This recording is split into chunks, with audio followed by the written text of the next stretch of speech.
آج انسان نے اللہ کے ذکر سے منہ موڑ لیا، نمازیں چھوڑ دی گئیں، قرآن کے احکام پشے پشت ڈال دیے گئے، حرام و حلال کی تمیز ختم ہو گئی، جھوٹ، ظلم، دھوکہ عام ہو گیا تو اللہ تعالیٰ نے سکون چھین لیا۔ یہی وجہ ہے آج دولت ہے مگر برکت نہیں، کھانا ہے مگر لذت نہیں، گھر ہے مگر محبت نہیں، لوگ ہیں مگر وفا نہیں۔ جب تم سود کھانے لگو گے جھوٹ عام ہو جائے گا۔ اللہ کے نبی نے فرمایا تھا امانت میں خیانت ہوگی، دین کو دنیا کے لیے بیچو گے تو اللہ تم پر ایسے حکمران مسلط کر دیں گے جو تمہیں ستائیں گے۔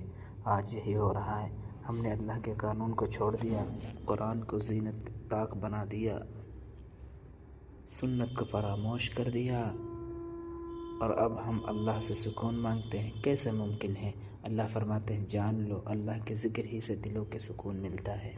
اگر سکون چاہتے ہو تو واپس آؤ قرآن کی طرف، نماز سے اپنا رشتہ مضبوط کرو، جھوٹ، ظلم، حرام کاروبار سے بچو، اپنے گھروں میں ذکر و تلاوت سے آباد کرو۔ یہ دنیا اللہ کی زمین ہے، یہاں امن اسی وقت آئے گا جب